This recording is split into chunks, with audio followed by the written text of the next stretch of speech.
ሰላም እንዴት አመሻችሁ ውድ ስለ አርሰናል ዩቲዩብ ቻናል ተከታታዮቻችን፣ ዛሬም ተመልሰን መጥተናል። እንደ ሁሌም እንደምናደርገው ምሽት 4 ሰዓት ላይ የዝውውር ዜናዎችን ስለ ክለባችን ቀኑ ሙሉ በሶሻል ሚዲያው ላይ ሲዘዋወሩ የነበሩ መረጃዎችን የምናቀርብላችሁና የግል አስተያየት የምንሰጥበት ሰዓት ደርሷል። ስለ ክለባችን ዛሬ ላይ የወጡ መረጃዎች አሉ። የዝውውር መስኮቱ ከተከፈተ ዛሬ 4ኛ ቀን ላይ ይገኛል። ዛሬ ሐሙስ ቀን ነው። ስለ ክለባችን አንዳንድ መረጃዎች እየወጡ ይገኛሉ። ነገር ግን እስካሁን ክለባችን በዝውውር መስኮቱ ተጫዋች ማስፈረም አልቻለም። የትላንት እንደዘገብንላችሁ ፔሮ ሂንካፔን ውል ቋሚ እንዳደረገ አንዳንድ መረጃዎች ወጥተዋል። ነገር ግን ክለባችንም ሆነ ከታማኝ ምንጮች የተረጋገጠ ነገር የለም። እስካሁን ክለባችን ለቀጣይ ውድድር ዓመት ይሆናሉ ብሎ ያሰባቸውን በተለይ በግራ ክንፍ አጥቂ በ8 ቁጥር ቦታ ላይ እና እንዲሁም ምናልባት ቤንጃሚን ዋይት የሚወጣ ከሆነ በቀኝ መስመር ተከላካይ ላይ ተጫዋቾችን እያየ ነው የሚገኘው። ስለዚሁ መረጃዎች በተከታታይ ስናደርሳችሁ ቆይተናል። ዛሬም ስለወጡ መረጃዎች የምናደርሳችሁ ይሆናል። አብራችሁን ቆዩ። በመጀመሪያ ሚጌል ደሌኒ ዛሬ ላይ ይዞት ስለወጣው መረጃ እንይ። አርሰናል ብራድሊ ባርኮላን ዝውውር ጥያቄ ከማቅረባቸው በፊት ዝርዝር ጉዳዮችን እየተመለከቱ ይገኛሉ። አሁንም ቢሆን አርሰናሎች ሞርጋን ሮጀርስ እና ተጨማሪ ክንፍ አጥቂ እንደ ብራድሊ ባርኮላ የሚያስፈርሙበት እድል አለ የሚል መረጃ ይዞ ወጧል። ሚጌል ዴሌኒ እንደነ ፋብሪዚዮ ሮማኖ እንደነ ዴቪድ ኦርንስቲን ወይም ሃንድ ኦፍ አርሰናል ታማኝ ነው ባይባልም ነገር ግን ጥሩ የሆነ ሶርስ ነው ሚጌል ዴሌኒ እና ክለባችን ከሞርጋን ሮጀርስ በተጨማሪ እንደ ብራድሊ ባርኮላ አይነት ተጫዋቾችን ይፈልጋል የሚል መረጃዎች በተደጋጋሚ እየወጡ ይገኛሉ። አንዳንድ መረጃዎች የሚሉት ከብራድሊ ባርኮላ ወይም ሞርጋን ሮጀርስ አንዱን ነው የሚያስፈርም የሚል መረጃዎች አሉ። ነገር ግን ደግሞ በዛ ያሉ መረጃዎች እንዳወጡት ከሆነ ክለባችን አርሰናል ምናልባትም ሁለቱን ተጫዋቾች ሊያስፈርምበት የሚችልበት እድል አለ። በተለይ በፋይናንሻል በአለፈው የውድድር ዓመት በጣም ትልቅ ገቢ በክለቡም በእንግሊዝ ፕሪሚየር ሊግ ታሪክም ከፍተኛውን ገቢ ማግኘቱን ተከትሎ ክለባችን አርሰናል ብዙ ወጪ ሊያወጣበት የሚችልበት እድል እንዳለ እየተዘገበ ነው የሚገኘው እና ከዚህ ከብራድሊ ባርኮላ ዝውውር ተከትሎ አርሰናል ለፓሪስ ሴን ጀርሜኑ ፈረንሳያዊ የክንፍ መስመር ተጫዋች የሆነው ብራድሊ ባርኮላ የመጀመሪያ ይፋዊ የዝውውር ጥያቄ ለማቅረብ እየተዘጋጀ ነው የሚል መረጃ ወጥቷል። በተለይ 23 ዓመቱ ባርኮላ በፒኤስጂ ቋሚ መሰለፍ እድል ማጣቱን ተከትሎ በተለይ አምና ሳይሆን ታች አምና በክቪቻ ክቫራትስኬሊያ ያን ቦታ በመነጠቁን ተከትሎ ቋሚ ሊሆን የሚችልበትን እድል አጧል እና ክለብ መቀየር ይፈልጋል። ቋሚ ሆኖ የሚጫወትበትን አቅሙን ማሳየት የሚችልበትን ቡድን ማግኘት ይፈልጋል እና ከፒኤስጂ ጋር ለወራት በዝውውር ጉዳይ ሲነጋገሩ ቆይቶ በቅርቡ ከክለቡ ጋር ስለ ዝውውር ስለ ኮንትራት ማደስ ሁኔታዎች ንግግሮች እንዳቆሙ መረጃዎች እየወጡ ይገኛሉ። በተለይም ፒኤስጂ ያቀረቡለት ሁለት ምርጫ ነው። አንድ ከክለቡ ጋር ያለህን ውል ታራዝማለህ ወይ ደግሞ እንሸጥሃለን የሚል ፕሮፖዚሽን አቅርበውለታል። ነገር ግን ብራድሊ ባርኮላ በዚህ ዝውውር መስኮት ሊወጣ የሚችልበት ሰፋ ያለ እድል አለ። በተለይ በሊቨርፑልም እንዲሁም በአርሰናል በስፋት ይፈልጋል እና ፒኤስጂ ደግሞ በሱ ቦታ ላይ የማንዴን ማስፈረም ይፈልጋል። በዚህም በተለያዩ ምክንያቶች ብራድሊ ባርኮላ ምናልባት የሚወጣ ከሆነ ማረፊያው የእንግሊዝ ፕሪሚየር ሊግ ሊሆን እንደሚችል እና ወይ ከአርሰናል ወይም ከሊቨርፑል አንዳቸውን ሊቀላቀል እንደሚችል መረጃዎች ወጥተዋል። ወደ ቀጣዩ መረጃ ስንሄድ ክሪስቶስ ዞሊስን ይመለከታል እና ክሪስቶስ ዞሊስ በተለይ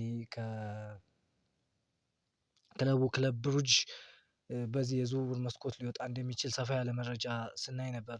ባለፈውም ከክለባችን ጋር ዴቪድ ኦርኒስቲን ይዞት በወጣው መረጃ ከክለባችን ጋር በስፋት ሲያያዝ ነበር እና የዚህን መረጃ መጀመሪያ ላይ ያወጣው ታማኙ ዲሚትሪ ማናኮስ አርሰናል ክሪስቶስ ዞሊስን ለማስፈረም በሚደረገው ፉክክር ውስጥ ብቻውን አይደሉም። ነገር ግን ሁኔታው ሙሉ በሙሉ በቁጥጥራቸው ስር መዋሉ ጥርጥር የለውም። ቦርሲያ ዶርትመንድ ፍላጎት እውን ነው። ነገር ግን ክለብ ብሩጅ ኮከቡን የሚጠይቁበት 40 ሚሊዮን ዶርትመንድ ከፉክክር ውጭ ያደርጋቸዋል እና አሁን አርሰናል ዞሊስን ለማስፈረም ቀዳሚው ክለብ ነው ተብሎ ይታሰባል። ይፋዊ ጥያቄ በመጠባበቅ ላይ ናቸው የሚል መረጃ ይዞ ወጥቷል። በተለይ መጀመሪያ ላይ ፋብሪዚዮ ሮማኖም ሆነ አንድ ኦፍ አርሰናል ዴቪድ ኦርኒስቲን ይህን መረጃ ከማጋራታቸው በፊት ዲሚትሪ ማናኮስ ይህን መረጃ ይዞት የወጣውና ስለዚህ ዝውውር ሲነግረን የነበረ ሰው ነው እና አሁን ላይ ስለ ክሪስቶስ ዞሊስ ይዞት የወጣው መረጃ ይህንን ይመስላል እና አርሰናል ከክለብ ብሩጅ ጋር አስደናቂ የውድድር ዓመት ያሳለፈውን የግሪክ የክንፍ መስመር ተጫዋች ክሪስቶስ ዞሊስን እንደ ተጨማሪ የግራ ክንፍ አማራጭ እየተመለከተው ነው።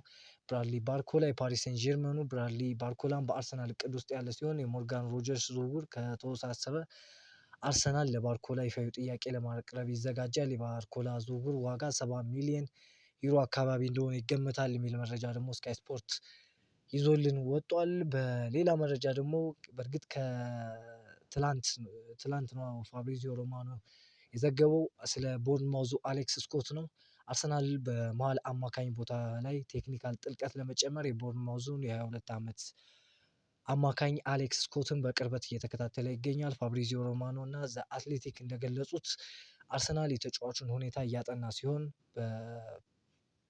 ከሊሉ አዩቧዲ ጋር በመሆን በክለቡ አማካኝ ዝርዝር ውስጥ ይገኛል የሚል መረጃ ከፋብሪዚዮ ሮማኖ እንዲሁም ከዘ አትሌቲክስ ዘገባ የወጣበት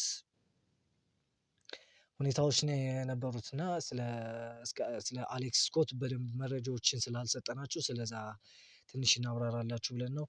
ሲቀጥል ስለ ሞርጋን ሮጀርስ ዛሬ የወጡ መረጃዎች እንደሚያሳዩት ከሆነ አርሰናል የአስቶን ቪላውን ኮከብ ሞርጋን ሮጀርስ የሚኬል አርቴታ እና የክለቡ ቁጥር 1 የክረምቱ ዝውውር ኢላማ ሆኖ ቀጥሏል። ስካይ ስፖርት ኒውስ እንደዘገበው አርሰናል ተጫዋቹን ለማስፈረም ያለውን ፍላጎት ጨምሯል። ነገር ግን አስቶን ቪላዎች ባለፈው ህዳር ወር እስከ 2031 የረጅም ጊዜ ውል ስላስፈረሙት እሱን ለመልቀቅ ከ90 ሚሊዮን ዩሮ ሚሊዮን ፓውንድ በላይ ይፈልጋሉ የሚል መረጃ ይዞ ወጥቷል እና አርሰናል በዚህ ዝውውር ቀዳሚው የሞርጋን ሮጀርስ ተመራጭ ክለብ እና አርሰናልም በተጫዋቹ ላይ በጣም ትልቅ የሆነ ፍላጎት አለው። ነገር ግን የዝውውር ዋጋው ሊወስንበት የሚችል እድል አለ። ኦፍኮርስ አርሰናል አውጥቶ እስከ 150 እስከ 200 አውጥቶ መግዛት የሚችልበት አቅም ላይ ነው ያለው። ነገር ግን አርሰናል ጀስት ተጫዋቹን ስለፈለገ ብቻ ኦቨር ከፍሎ ሊያመጣው አይችልም።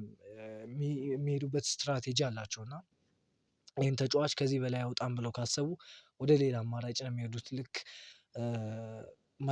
ማይካኤሎ ሙድሪክ ላይ የሆነ ሰዓት እንዳደረጉት እና ቼልሲ በጣም አጋኖ ዋጋ ሲከፍል አርሰናል ከዝውውሩ ወጥቶ ሊያንድሮ ትሮሳርድን እንዳመጣው ማለት ነው። ስለዚህ በሚቀጥሉት ቀናት የምናየው ይሆናል። አዳዲስ ነገሮች ሊወጡ የሚችሉበት አለ። ምናልባት በእርግጥ አሁን ላይ የዓለም ዋንጫውም ስላለ ትንሽ ነገሮችን አስቸጋሪ ሊያደርግ ይችላል። ነገር ግን አንድ ይህን ዝውውር ይፈታል ተብሎ የሚታሰበው ሞርጋን ሮጀርስ ወደ አርሰናል መሄድ በመፈለጉና ምንድነው የፐርሰናል ስለ ደሞዝ ጥቅማ ጥቅሞች ምናምን ችግር ያመጣሉ ተብሎ ስለማይታሰብ ዋናው ነገር ከአስቶን ቪላ ጋር መስማማቱ ብቻ ነው።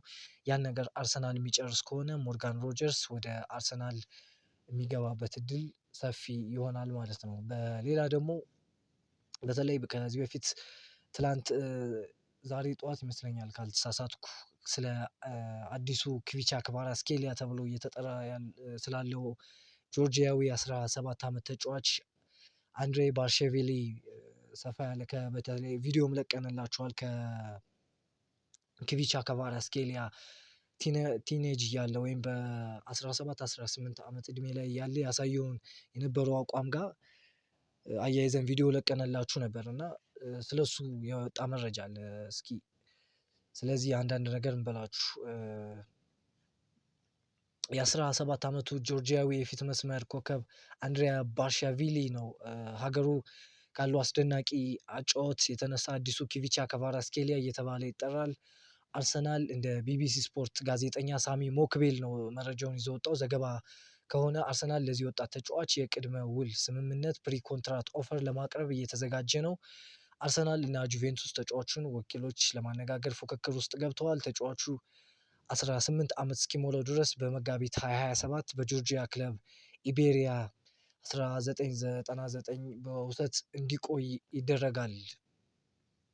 ተጫዋቹን ለማስፈረም አርሰናል ተነጋግሮ የሚጨርስ ከሆነ 17 ዓመት እስከሚሞላውና ወደ ሌላ አገር መሄድ ፍቃድ እስኪሰጠው ድረስ በአሁኑ ክለቡ ኢቤሪያ የሚቆይ ይሆናል እና ይህ ዝውውር አሁንም ላይ በእርግጥ ሳሚ ሞክቤል ትንሽ ታማኝ የሚባል ነው። ነገር ግን ከነ ዴቪድ ኦርንስቴንም ሆነ ከነ ፋብሪዚዮ ሮማኖ ሃንድ ኦፍ አርሰናል ወይም ቲም ኒውስቲክስ የሰማነው መረጃ የለም። ነገር ግን አሁን ላይ የሚወጡ መረጃዎች የሚያሳዩት አንድሪያ ባርሻቪሊ ላይ ያለው ፍላጎት እውነተኛ እንደሆነ ነው እና በተለይ በጁቬንቱስም በተለይ ደግሞ በባየር ሙኒክም ይፈለጋል እና እስኪ የሚሆነውን እናያለን። ነገር ግን አርሰናል ፍላጎት እንዳለው አንዳንድ መረጃዎች ዛሬ ላይ ሲወጡ ነበር። በመጨረሻም እስኪ ስለ ጀርሚ ሞንጋ ዛሬ ላይ በስፋት የወጣውና ዋና የዝውውሩ ዋና አውድ ሆኖ የቆየው የጀርሚ ሞንጋ ዝውውር ነው እና ታዋቂው ጋዜጠኛ ፋብሪዚዮ ሮማኖ እንዳረጋገጠው አርሰናል የ16 ዓመቱን ወጣት የክንፍ መስመር ተጫዋች ለማስፈረም ከሌስተር ሲቲ የዝውውር ጥያቄ ኦፊሻል ቢድ ልኳል። ተጫዋቹ አርሰናልን ለመቀላቀል ፍላጎት አለው። ዝውውሩ በአዎንታዊ ተስፋ በፍጥነት እየተንቀሳቀሰ ይገኛል። ሞንጋ በአውሮፓ እግር ኳስ ውስጥ ትልቅ የወደፊት ተስፋ አላቸው ተብሎ ከሚታሰቡ ወጣት ተጫዋቾች መካከል አንዱ ነው የሚል መረጃ ይዞ ወጥቷል። በተለይ ደግሞ አሁን ላይ ሳም ዋላስ የቴሌግራፉ ዘጋቢ ሳም ዋላስ ይዞት እንደወጣው መረጃ ከሆነ ጀርሚ ሞንጋ አርሰናልን መቀላቀል መርጧል። በድጋሚ ይመለሳሉ የሚል መረጃ ይዞ ወጥቷል። ይህም ያለው አርሰናል ለሞንጋ ዝውውር ያቀረበውን የመጀመሪያ ጥያቄ በሌስተር ሲቲ ውድቅ ተደርጎበታል ብሎ ከዘገበ በኋላ ነው እና አርሴናል በሌላ ጥያቄ ይመለሳሉ ተብሎ ይጠበቃል። በሁለቱ ክለቦች መካከል በተጫዋቹ የዝውውር ዋጋ ላይ ከስምምነት እንደሚደርሱ ይታመናል። አሁን የተያዘው እቅድ ሞንጋ በዚህ ክረምት አርሰናል በሚያደርገው ዝግጅት ሙሉ ተሳትፎ እንዲያደርግና ከዛ ሚኬል አርቴታና ክለቡ ውሳኔ እንዲወስኑ ነው። ተጫዋቹ በአርሰናል ዋና ቡድን ውስጥ ቦታ ለማግኘት ለመፎካከር የሚያስችለውን በውሰት መሄድ ሊኖርበት ይችላል የሚል መረጃ የቴሌግራፉ ሳም ዋላስ ይዞ ወጥቷል ማለት ነው። ይህንን መረጃ ጀርሚ ሞንጋ በተለይ በክለባችን በጣም የሚደነቅና ለወደፊት ጥሩ ተጫዋች ይሆናል፣ ክለባችንን ይጠቅማል ተብሎ ከታሰቡት ተጫዋቾች መካከል አንዱ ነው እና በዚህ የዝውውር መስኮት ክለባችንን መቀላቀሉ የማይቀር ነው የሚሆነው። ከ10 እስከ 15 ሚሊዮን ዩሮ በሚሆን የዝውውር ዋጋ ክለባችንን ይቀላቀላል ተብሎ ይታሰባል። በተለይ ደግሞ እስኪ ስካይ ስፖርት ዘጋቢ ዳርሚሼት ይዞት በወጣው መረጃ አርሰናል ቁልፍ የሚባል ተጫዋች በዚህ ክረምት ሊለቅ ይችላል የሚል መረጃ ይዞ ወጥቷል። በተለይ ማርቲን ኦዲጋርድ፣ ሊያንድሮ ትሮሳርድ፣ ጋብሪኤል ማርቲኔሊ፣ ጋብሪኤል ጄሱስ እንዲሁም ቤን ዋይት በዚህ የዝውውር መስኮት ሊለቁ ይችላሉ ተብለው ከታሰቡ ተጫዋቾች መካከል ውስጥ አንድ ናቸው። አርሰናል በዚህ የዝውውር መስኮት በጣም በንቃት ይሳተፋል ተብሎ ይጠበቃል። ነገር ግን በዛውም ልክ የሚወጡ ተጫዋቾች ሊኖሩ ይችላሉ። በተለይ ወሳኝ ተጫዋቾች እንደነ ኦዲጋርድ አይነት ተጫዋቾች ምናልባት ሊለቁበት የሚችል እድል እንዳለ ነው የዘገበው የስካይ ስፖርቱ ዘጋቢ ዳርሚሼት ሌላም ዘገባ ይዞ መጥቷል። ቤን ዋይት ከተለያዩ የአውሮፓ እና የእንግሊዝ ክለቦች ፍላጎት መኖሩን ተከትሎ በአርሰናል ቤት ያልተረጋገጠ ቆይታን ይጋፈጣል። የማገገም ሂደቱ በጥሩ ሁኔታ እየሄደ ነው። እናም የቅድመ ውድድር አመት ዝግጅቱ ተሳትፎ ያደርጋል ተብሎ ይጠበቃል። የቲምበር ጉዳት አርሰናልን በቤን ዋይት ላይ ለሚያሳልፉት ውሳኔ ተጽዕኖ ሊኖረው ይችላል የሚል መረጃ ይዞ ወጥቷል። በተለይ አርሰናል የጁሪያን ቲምበርን የኮንትራት ማደስ ሁኔታ ወደ መጨረሻው ማጠናቀቅ ደረጃ ላይ እየደረሰ መሆኑን ትላንት ዘግበንላችሁ ነበር እና አርሰናል በተለይ ከቤን ዋይት አቋም መውረድ እና በተደጋጋሚ መጎዳት ተከትሎ በተለይ ከቲኖ ሊቨርሜንቶ ከኒውካስትሉ በእርግጥ ቲኖ ሊቨርሜንቶን በጉዳት በተደጋጋሚ ይወጣል። በተለይ ደግሞ 2022 ወይ 21 አካባቢ ላይ ሲፈልገው የነበረውና ለአርሰናል ሳይፈርም ወደ ስፖርቲንግ ሊዝበን የሄደው አይቨን ፍሬሽኔዳንም በዛ ቦታ ማስፈረም ይፈልጋል እና አርሰናል አማራጮችን እያየ ይገኛል። ተጫዋቹንም ለመሸጥ ሌላ ተጫዋቾችንም ለማስፈረም አማራጮችን እያየ ይገኛል።